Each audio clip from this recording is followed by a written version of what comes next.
Hello, and welcome to another amazing episode of Experts Eating Cake. I'm your host, Michelle Thomas, and I run the Happy Business Club. And I absolutely love getting my mates on here who are business owners, heart-led business owners, who have something to offer you, something of real value, some real golden nuggets. And we get to eat cake together because that's one of my other favorite things to do. Today, not only am I doing my favorite thing with one of my best friends, but we're doing my favorite thing with one of my really great and amazing friends. This woman is phenomenal. She is my writing coach. She's a brilliant writing coach. She's my writing coach because I'm writing a book and she's helping me write it. She's from the Right Now Collective, Rachel Harmsworth, expert at helping you get whatever book you've got in your head out onto the page. Come on, Rachel, where are you? Where are you? Hello, how are you doing today? Finger wing wave! Yay! Mine's hidden. Oh my God, I'm so glad to have you on because you are literally one of my favorite people in the world. I absolutely love working with you. You are helping me birth my very first book. You'd think that I'd have got to the age of 50 and had given birth to this book, but it's taken me 20 years to get to this point. So just tell us a little bit about yourself, just a tiny bit though, because we've got to eat cake. I know, and I've got my cake ready. I'm waiting. I am exactly who you've just said I am. I'm Rachel, and I'm an author and a writing coach from the Right Now Collective. Hooray! And what cake have you brought with you today? Well, I cheated slightly because some people, this may be controversial. Some people may say this isn't a cake. It's a slice. It's a pastry. It's an egg custard. No, not egg custard. What do you call these? Custard Vanilla slice. Custard slice.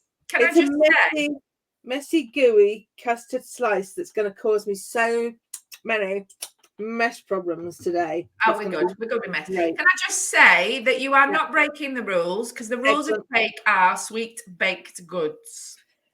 So as long as it fits that criteria, I'm sure it does. Then we're all good. It's got some sort of baked stuff in there. Yeah. I have got, and I've had vanilla slices on before, and I have got, right, I'm really, this performance is really poor today because I've had a lot of cake eating sessions this week. And the thing that's been left, bless him, my gorgeous husband, when I say that I've got cake interviews, Experts Eating Cake, he bakes me a cake at the weekend. And then by the time I do it, I have to freeze it. So the cake is probably good. It's chocolate cake. I've eaten some of it already and it's absolutely phenomenal. Chocolate cake with big chocolate chunks in. And the cake is probably good. But I've decided to have it with custard. Right. Which is fine because cake and custard, chocolate cake and custard, absolutely fantastic. And I made the custard and I have made two errors. The first one is I didn't put enough water in. Right. So it's very thick. I haven't tasted it yet. And the second is after I've made it and put it on the cake, I decided to check how old the custard powder was. That was not a good idea because yet again, probably for the third time this week, I've eaten out of date cake. Well, custard in this case. Excellent. Right. So I think it'll be fine. If I die after this, it'll probably be the custard. All right. Try not to die. I'll try not to die. Right, you're going to eat some of your cake. Oh, we've got a custard thing going on. Yes, we have. Here we go. Cheers. Cheers. Cake. I'm going to try it. I'm going to try it with a bit of the custard. Oh, this just looks nice.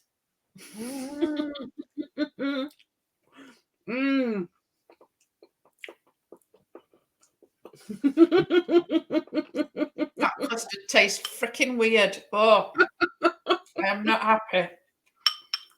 No, I don't think I'm going to eat a really good chocolate cake there.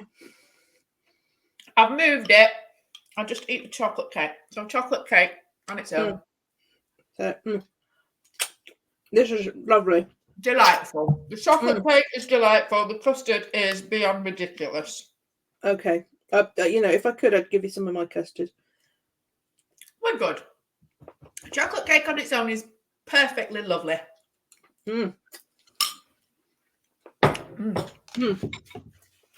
brought my... That is nice. I've got to admit. Alan does make a good cake, and he's not really a baker. He batch cooks a lot. And as time goes on, every so often he does a cake, and now he's doing it more and more, and he's being a bit more adventurous. His cakes are actually getting quite nice.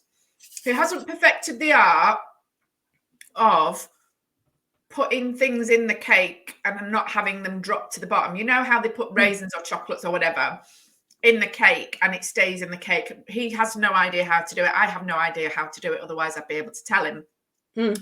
But he has not perfected that. So that might be his next thing to work on. How was yours? I cannot be of any help with that whatsoever because I'm the worst cook in the world. But you're a consumer, not a producer. Absolutely. I have my talents in this life. Cooking is not one of them. I managed to set a pot noodle on fire once. No way. Don't ask. Just don't ask. It was the epitome of my cooking sort of skills. So. You decided to give up while the going was good and you had somebody else to feed you. Yeah. But I do love a bit of chocolate cake with chocolate stuffing and chocolate cream and just chocolate everything. Chocolate. Yeah, you did say that was your favourite cake. I did try and get a chocolate trifle from Tesco yesterday, but they'd run out. And that counts as cake as well. Even though it feels like a pudding, it's actually got cake in it. So we're good. Cake in it, so I thought I'd get away with that. But they didn't have any. Other supermarkets are available. Never mind. Well, what you had, was that nice? Is it as messy as you thought it was going to be? I brought plenty of kitchen roll up because I knew that was going to be messy. But that's all. Yeah, that's hit the spot. And you've got a backup cake. And I've got a backup cake just in case that one fell apart or fell on the floor. Or who am I kidding? I'm just going to eat both. Yeah, well, that's what the backup cake is for. It's a just in case cake, but it tends to get eaten first. The backup cake tends to get eaten first, but you've actually done really well and left the backup cake for later. So that's a lot better than what I do anyway. When I have backup cake, I usually eat it before that's the whole point. It's hard to leave cake in the house and not eat it. It's really hard. Impossible. Anyway, I want to tell everybody how much I blooming love you. I've known you for a few years now, and we have worked together, and you've worked with me. And I've worked with you. Yeah, and I've worked with you. And when I approached you about writing a book, this was about a year ago. And what happened was I had this idea for a book, but it's been developing over 20 years. So I've been a happiness coach effectively in all but name for the last 20 years. I studied stress management and hypnotherapy. I was interested in personal development, and I spent a massive amount of my life actually looking at the dynamics of happiness and feelings and positive psychology and behavioral psychology within the human being and the human experience. And I had a lot of things going on in this brain. And eventually I thought, dang it, it needs to get out into the world, especially as I'm a happiness coach. It'd be really nice if I actually put it all into something and gave somebody a gift of books, because I'm a consumer of books as well. I absolutely love books. I read every single day. I used to be the kid who'd go to the library every week with a rucksack, take out as many books as I could. I think I could take out 10. I'd take out 10. I'd read them all. I'd bring them back again, and I'd do it all over again the next week. I was always in my room reading. I used to drive my parents up the wall with it. But I know how it feels to read a book and be inspired, to enter a new world of imagination that comes from somebody else, that feeling of connection, that feeling of getting lost in a new world, that feeling of possibilities, that feeling of creativity and imagination, and what is actually possible for you. I'm giving myself goosebumps here. What is possible for you as a human being on this planet? And I thought, if I could just get what's out there out there and do that for somebody else, then my purpose is being met. Now, when I approached you, it was a matter of, right, I want to do this. I want to do this in, did I even say do it in 6 weeks? Did I? No, I think at first it was just, I want to get it done this year or something like that. Yeah. But you did it. On 6 weeks. Well, we looked at how big you wanted the book to be compared to other kind of personal development books out there. And we decided on a kind of, format A5 size and this many pages roughly. We want it to look this thick. We want it to look this good. We want it to look glossy on the outside. We decided on a look for it to give you a kind of vision. And we decided how many kind of words roughly would be in each chapter, which would mean that there were so many chapters, because you already had chapter headings and things, an idea of what you wanted to do. We looked at, therefore, the sort of whole word count. We looked at how many words you were writing every week at the moment and how many we could push you to do, how many I could kick up the backside to do more, and scheduled that, and just kind of did the maths, really. And when I said to you, well, that means we'll write it, that means you'll have your first draft complete in 6 weeks' time, you just went, huh? And then I said, right, well, I'll get it done before my birthday. And you did. And you did it in less than 6 weeks. Yeah. In less than 6 weeks. But the story is not over, is it, Rachel? It's not over. No, it's not over till the fat book is edited. So Absolutely. There you go. And it's out in the world and people are reading it. Because that hasn't happened yet. That is a coming. I am currently working with Rachel again. Yes, you are. She's kicking my bahookie. And I actually I feel like this part of the book creating process is probably harder than the original one, because the stuff was already in my mind and it came out and it's in a book format. Very rough around the edges, and now the whole aim is to polish it up into something that I feel is worthy of being put out into the world. So me setting my standard and meeting that standard and making sure that things are the way that I want it to be. And it's really hard because as a person, and I'm just like everybody else, I evolve as a person. I learn every day. I have new ideas, and I've put the ideas that I had for 20 years in that book. And even though I've had a lot of new ideas, it's like, well, where do I draw the line? Am I already writing the next book? Which, incidentally, yes, in my head, I am writing the next book. But, and is this going to be enough for what I want to put out into the world? And editing it is probably, it's like this flip-flopping. Like, oh, this is really good. Oh, but does it really say what I want it to? Oh, but does this make sense? Oh, but how can I make that flow? And it's the whole thing of I'm really excited, but I'm not quite sure what to do next. I'm really excited. And that's the way I'm feeling at the moment. And you're helping me get through this, because by this year's birthday, so it's going to take me 21 years to actually write this book. By this year's big birthday, by the way, 50, I'm 50, gifts this way, please, thank you. By the time I'm 50, I want to have a book that I am happy to put out into the world. And you will. Absolutely you will. And then we'll launch it and it's going to be absolutely fantabulous. It really is. I mean, the book as it is, the draft, the unedited draft, is phenomenal. It's absolutely, the first I'm not going to give anything away to anybody until they've read the whole edited caboodle. But yeah, every time I read through a chapter, their hairs prick up on the back of my neck, and I go, "Oh, she's good. Oh, she knows her stuff. She really does."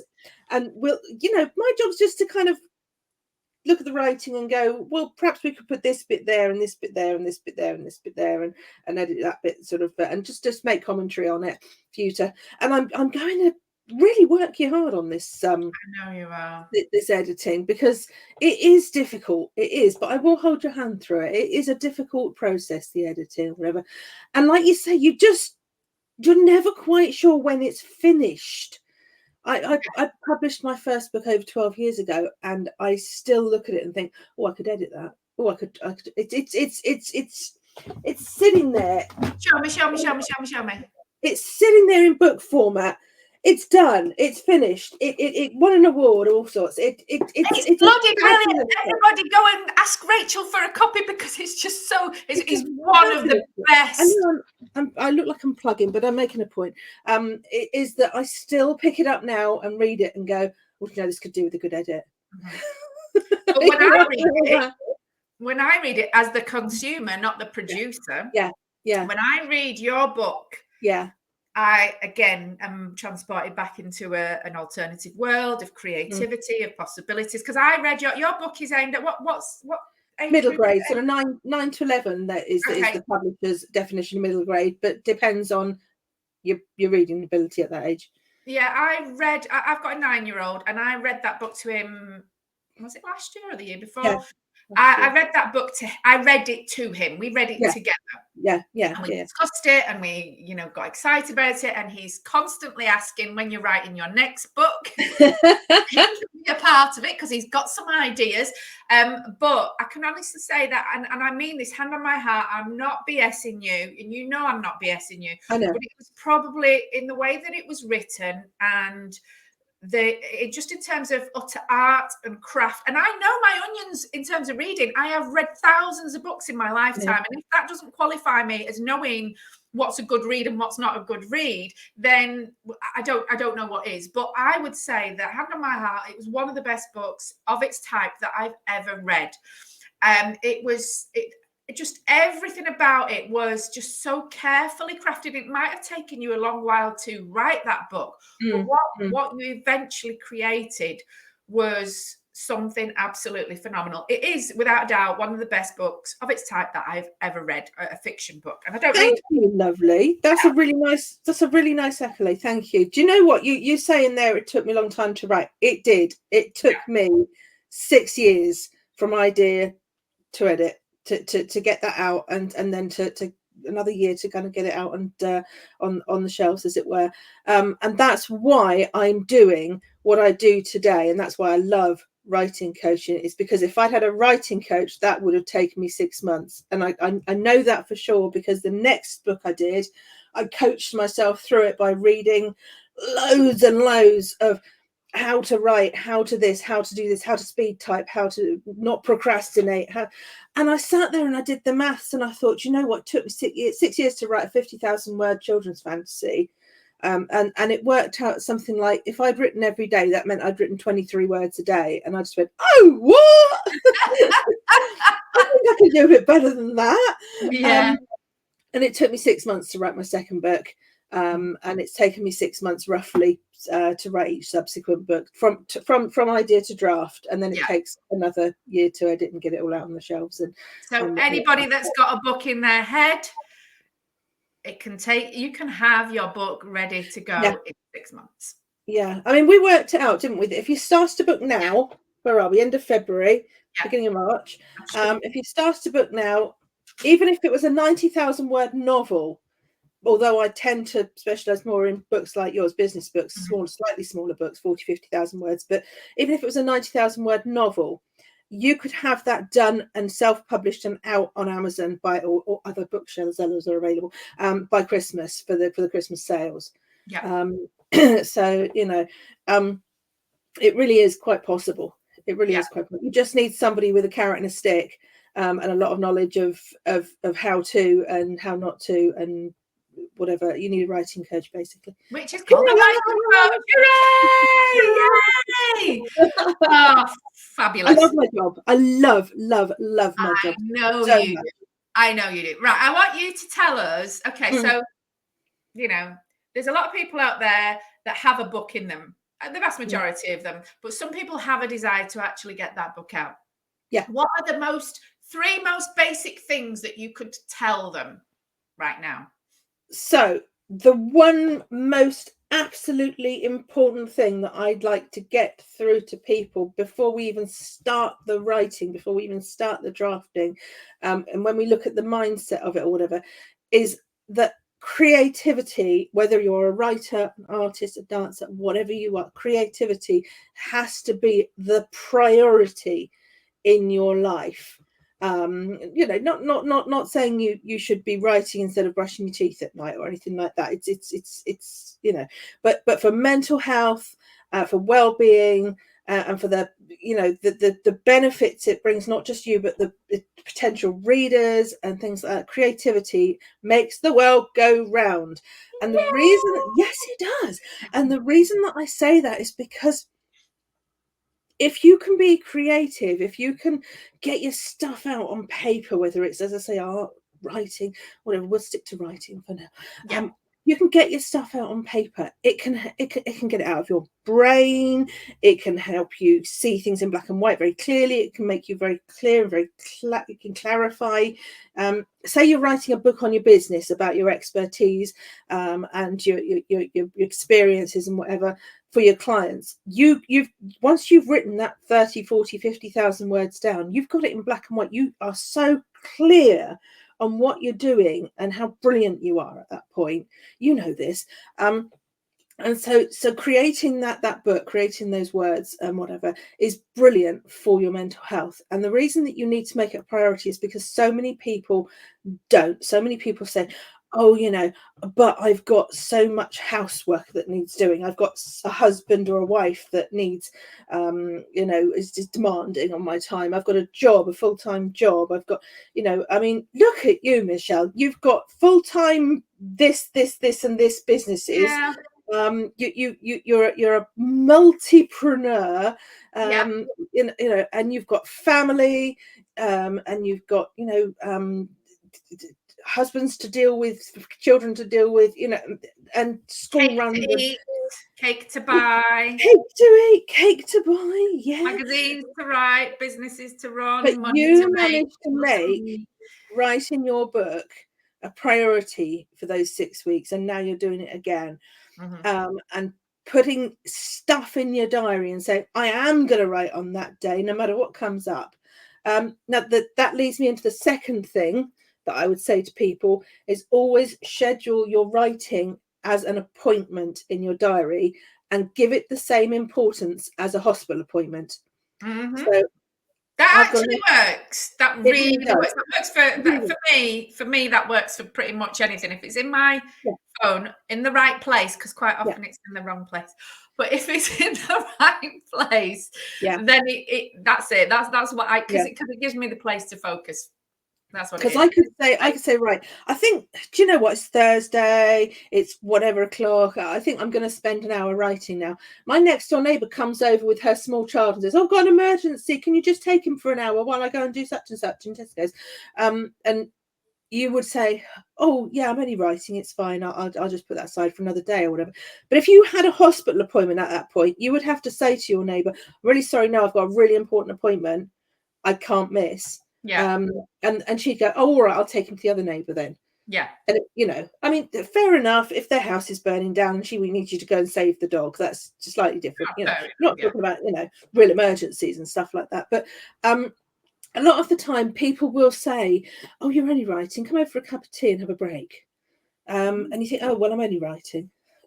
No, you're not only writing, you're creating. Creating for the world. We're putting ourselves out into the world. We're creating a life for ourselves, and we're making things count. It's important, and it's very much along. I mean, it's all part and parcel of the same thing. One of the key things that I talk about when I talk about happiness is make it important. Make it the first thing that you think of in the morning. Make sure that that's the priority, because without it, life just gets a little bit dull. There's no real energy around it. There's no real importance to anything else. And I think ultimately, if your aim and your intention is to wake up in the morning and make sure that you have something that really means something in your life, which could be a way of defining happiness, in the same way of creativity, then that sets the tone for everything else in your life. And it's exactly the same. If you want to focus on creating this book because it really means something to you, it's something really important that you need to do, you need to get out into the world, you want to feel proud,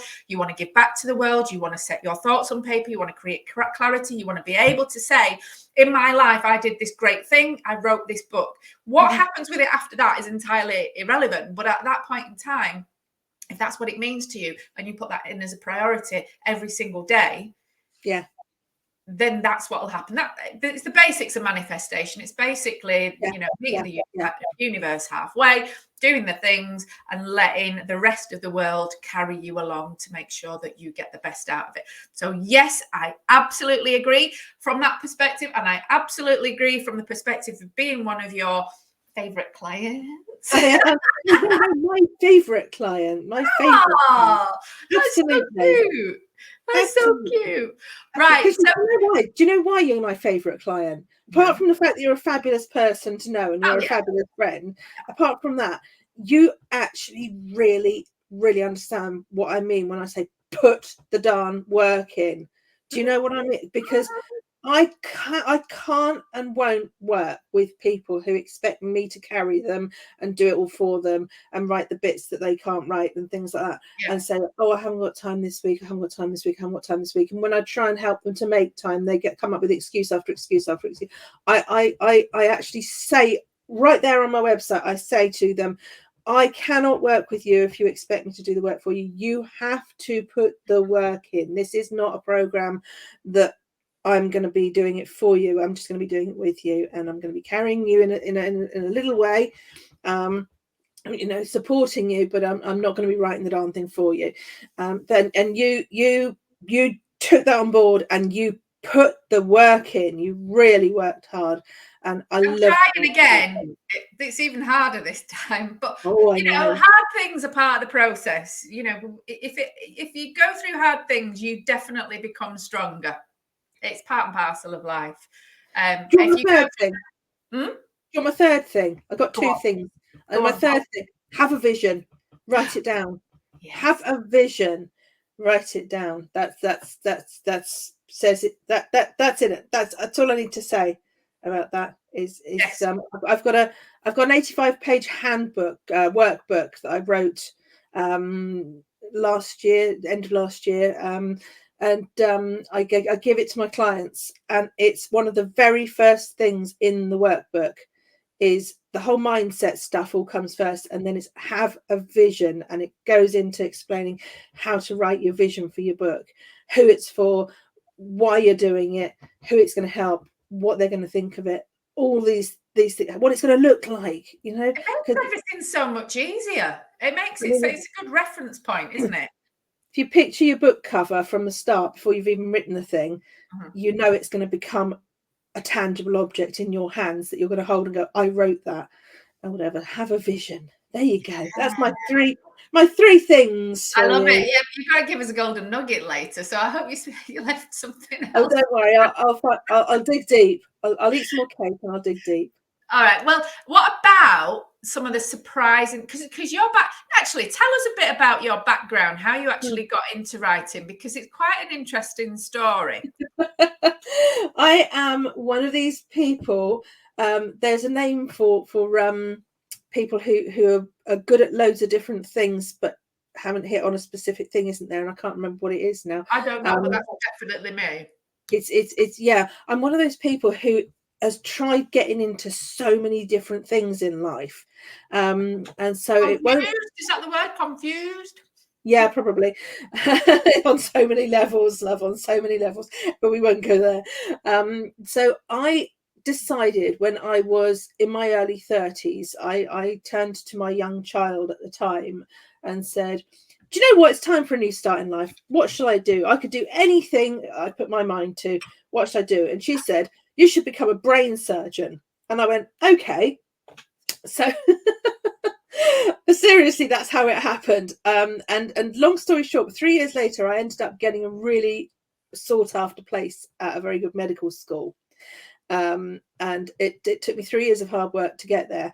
But I did it. And I got this place at med school. And I wanted to look into neurology and pathology, which is kind of brains and dead people, basically. Love it.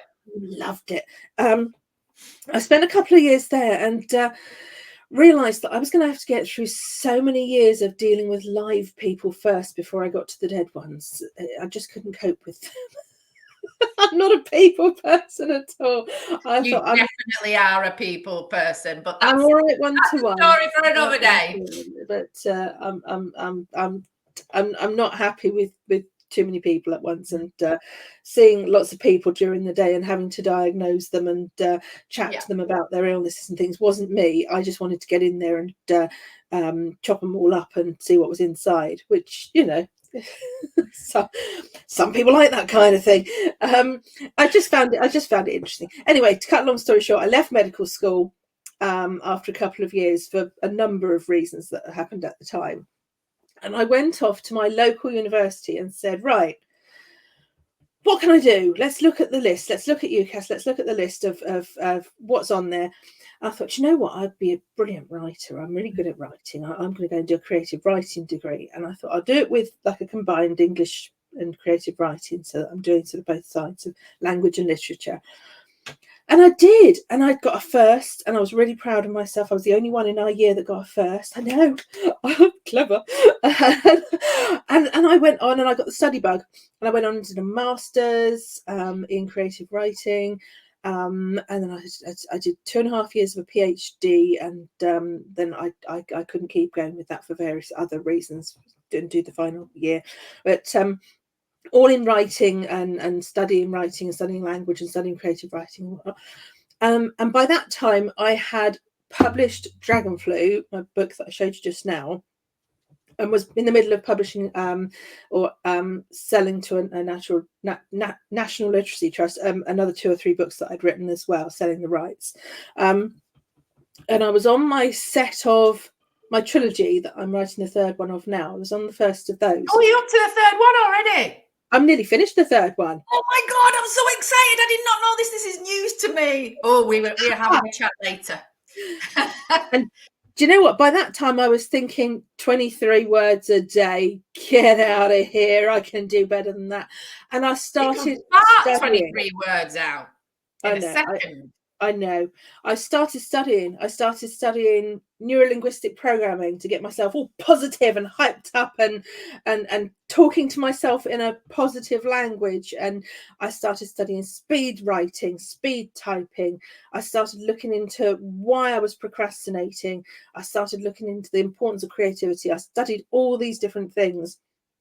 Got myself a couple of diplomas and this, that, and the other in things like coaching and NLP and stuff like that. And then I thought, do you know what? I could do this. I could actually take this, run with it, and be a writing tutor or coach or whatever, and teach other people how to do all this stuff as well.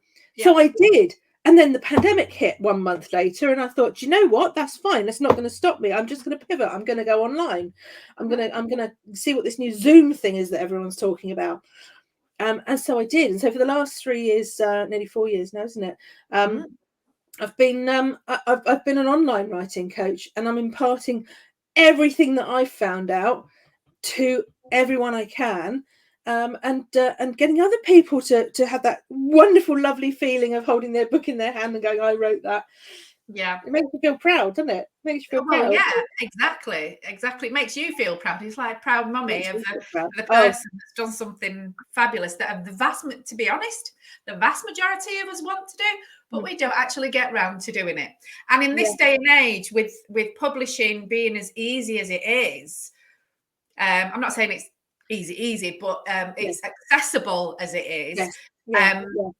There's very little that stands in your way to actually creating something and putting it out into the world. There is very little. Absolutely. There used to be a bit of a stigma around self-publishing, and people would say, even 12 years ago when I published Dragonflu, people would say to me, well, why didn't you get an agent? Why didn't you publish it traditionally? Why aren't you a proper author or whatever? Whereas nowadays they probably wouldn't say that. No. I've been there. I've done the submissions. I've done the querying. I've had an agent. I had a lovely agent. She was in France, and I used to go out there and visit. And she was. Oh, that's why you liked her. You went on holiday. I got nice holidays out of it. She was in south of France. It was lovely. And we decided between us that with the stuff that I was putting out there, and the teaching, the studying that I'd done in things like marketing and publishing and self-publishing and how to sort of get stuff out there yourself, that I might as well self-publish and market it myself, and get it all sort of done and dusted, rather than sort of waiting for somebody to put it on a shelf in 2 years' time, because traditional publishing is great, but it's slow. It's really slow. Yeah, there's pros and cons. There's pros and cons for all of them. There is pros and cons. So yeah, I'm a great advocate for we'll do that.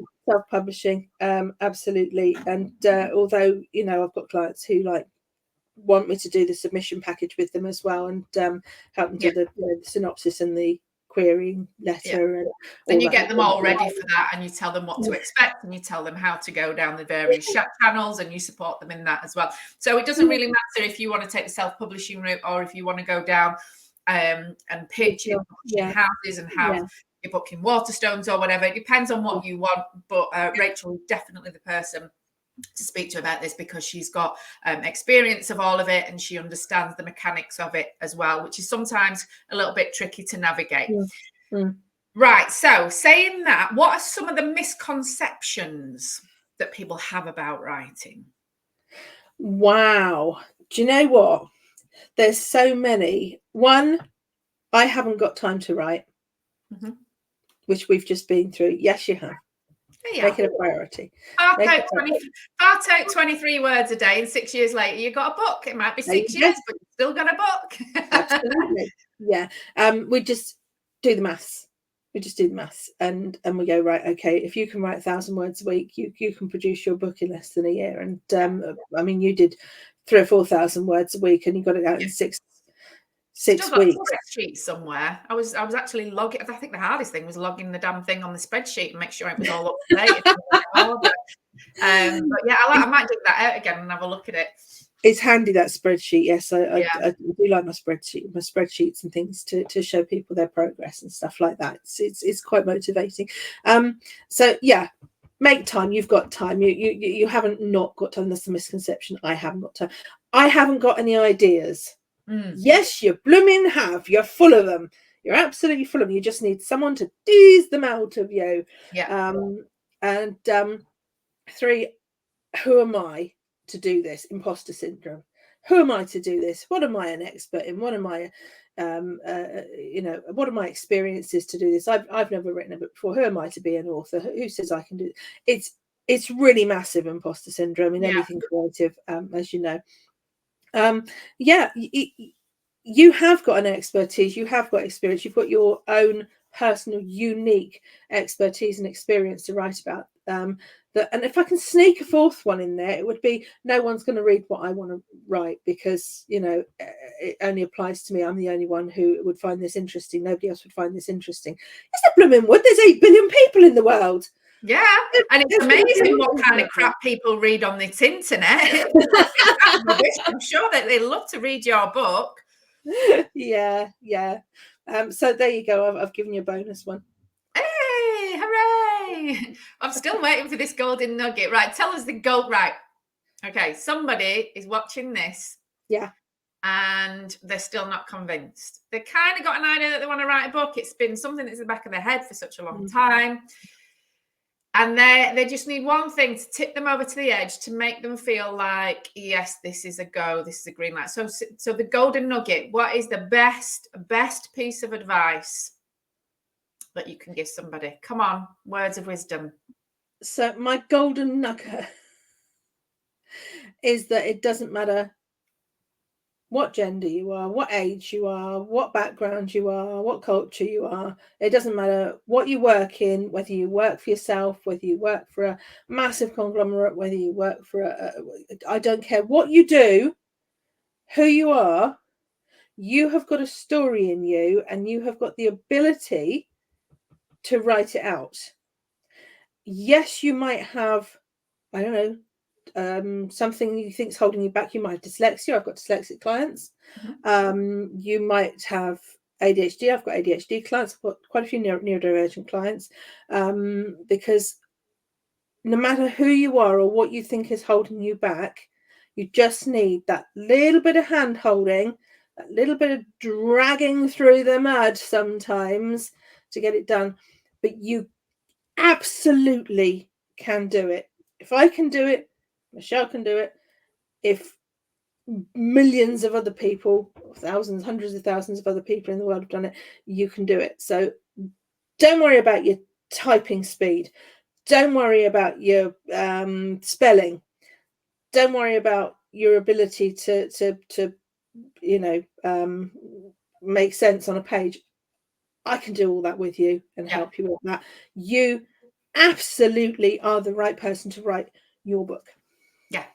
Absolutely. Yeah, so exciting. Right, off the back of that, You need to tell everybody if they're ready to jump in and they're ready to write their book and they need some help, how can they work with you? Tell us what it is that you offer and how you help people. What we'll do is we'll pop all the details and the links and everything down below so that anybody that that's interested in jumping all over this and getting on with it and writing that book, they can just click on the link below, get in touch with Rachel and get that party started. So tell us. Yeah, so we'll put a link to the website on, because the website has got a little page that is ways to work with me, and there are 3 or 4 different ways to work with me depending on the level of help that you feel that you need. The first is my monthly groups. I have a monthly group. We're just about to start the March group, and we'll be getting people on the waiting list for the April group soon. And my monthly groups limited to 12 people, so that I've got plenty of attention to give to everybody. And just to be clear, in your monthly groups, if somebody's attending your monthly groups, they will be starting to write their book. Yes, so it's for people who've got an idea, an aspiration to write a book. Everyone I work with has an idea or an aspiration to write a book. It's and the monthly groups are for fiction or non-fiction. They get my big workbook in digital form, or they can actually buy it in hard copy form as well. They get me for the month on the private Facebook group for that month, and they get support each week on Zooms and things to go through and do the workbook and whatever, and get their book started. And they come out with a framework, an outline of their whole book, and some of them, it depends how hard they work again, but some of them come out with half a book written by the end of the month, just in as much as they've got every chapter outlined, everything in the framework that they want to do. Going up from there, you're enjoying that, Kate, aren't you? Not really, no. I'm trying to avoid the custard bits. You're easily get anywhere. I love that. Going up slightly a level, I do offer one-to-one work, and it's bespoke. I will speak to somebody on a Zoom for half an hour first, and we'll go through exactly what they need and how many weeks they think they want me, or months, and we'll go through a bespoke kind of work program in a similar sort of vein to what I did with you, from idea to edit. So getting that first draft done. And my flagship program is my full package, and I call it Penned, Polished and Published, because it's in those 3 parts, and I love a bit of alliteration. So I go through them with them writing it, the penning bit. I edit and provide editorial commentary on each chapter as we go. I proofread and edit at the end as well, do a copy edit as part of the package. And then we do a publishing package at the end of all of that, depending on whether they want to self-publish, hybrid publish, or traditionally publish. And we get the synopsis written, and we get the cover letter written, and we get the darn thing out there. And that can be kind of anything from about 8-10 weeks through to kind of 3-4 months, really, which is probably about the same. Depending on how big they want their book to be. It's generally a 3-4 month program, and that's the flagship. That's what everyone should be aiming for. Is that wants to work one-to-one with me. Is the whole penned, polished, published package. Yeah. So in terms of affordability, it's all pretty affordable because of the value that you're getting, but it depends on what you want to do, depends on the pricing. What kind of prices are we looking at for the monthly group? So the monthly group, the monthly group currently. The monthly group's running at £69 for a whole month, or £99 if they want to buy the hard copy of the workbook with the journal and a nice pen and in a nice little place. It's a gift package for £99, and that's pretty good for £99, I think, because you've got me for a whole month with the rest of the group. And then what we're looking at for your signature package. we're looking at sort of anything from about sort of £500-600 for a few weeks for the middle package. As I say, that's bespoke, so that can go up to thousands if you want me for months and months and months and months. But the bespoke package, the penned, polished and published package, the full whack, is currently, do you know what, I don't know, because I thought it would roll off the tongue, Rachel. I thought it would. Do you know what? Isn't that awful that I've got a figure in my mind and I can't remember whether that was. Oh no, it is. It is. I was thinking that's far too low. I can't possibly be letting it go for that, but it is. It's £1,495. 1,495. Yeah, for the whole package. You from your whatever's in your head. 3 or 4 months in the world. Right, in the world. And do you know why I had to look that up then? Because I thought, no, that must have been an offer price that I was offering, like, just temporarily or something. And that must be double that by now. But no, I haven't doubled it yet. Yeah. Speaking, that's what it is. But when somebody's watching this and down the line, you might have to go and check Rachel's website, because it might have gone up. But as of right now, I think we're airing this at the end of April 2024.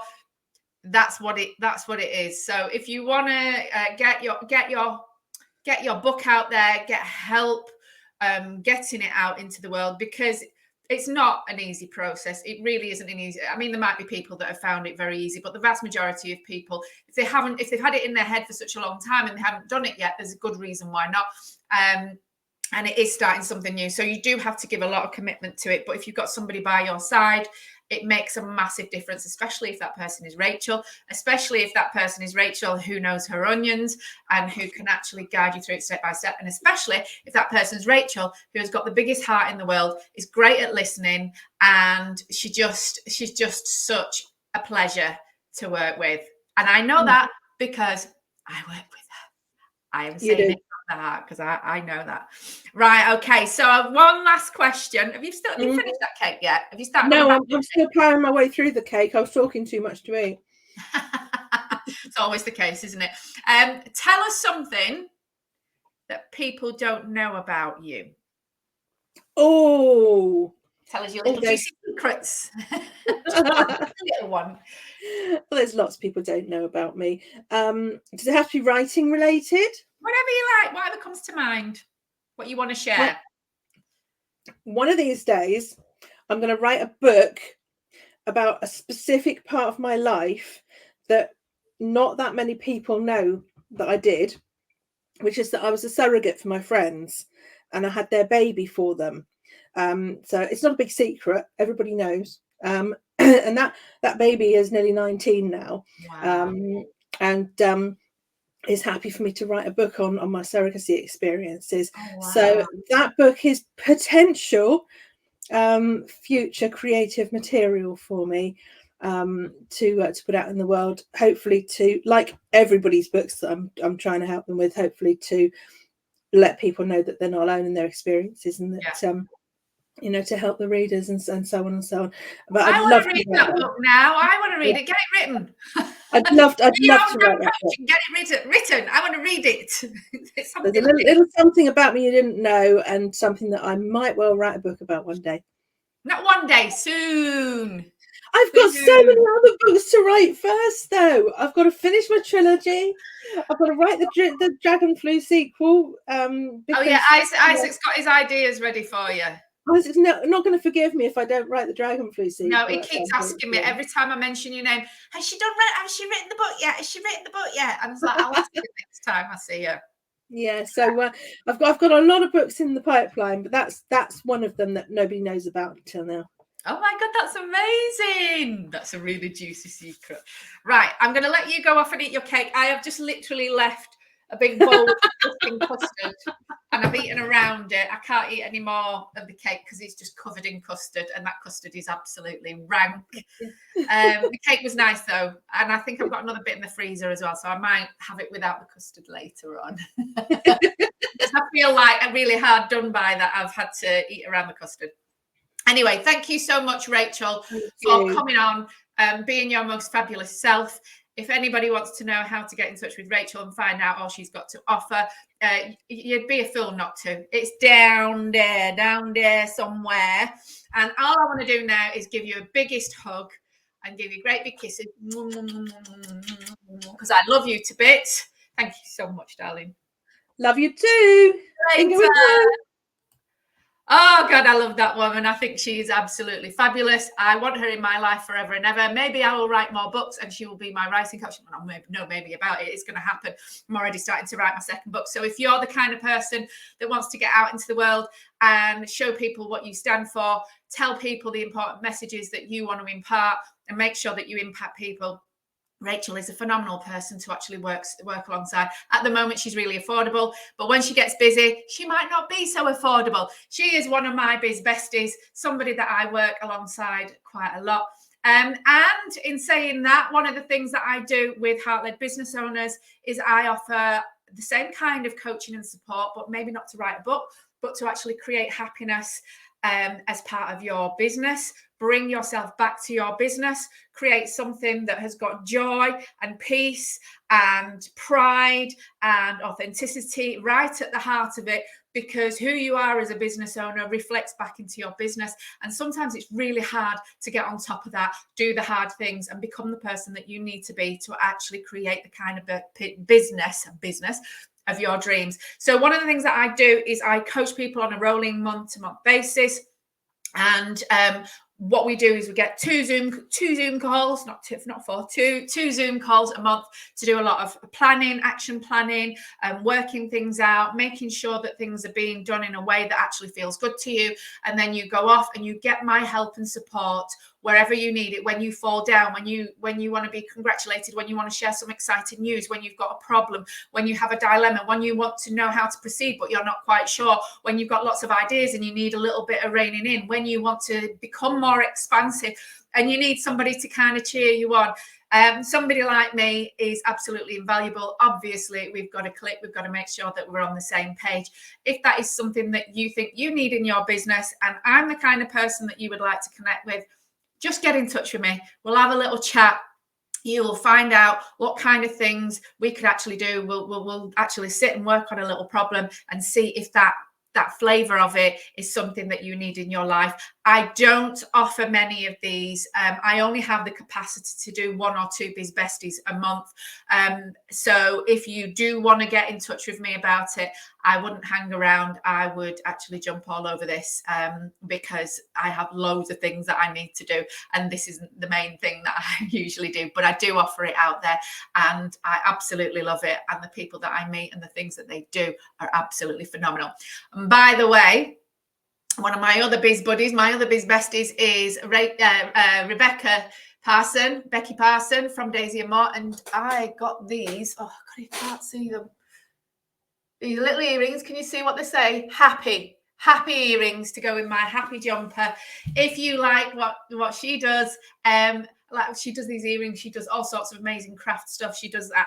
I get these like little sunglasses cases and cases to put my glasses in. Fabulous stuff. Daisy and More, check her out. I'll put her details below. That's it from me for today. That's it from Rachel, and we will be back next week with another episode of Experts Eating Cake with another incredible expert. See you later. Mwah!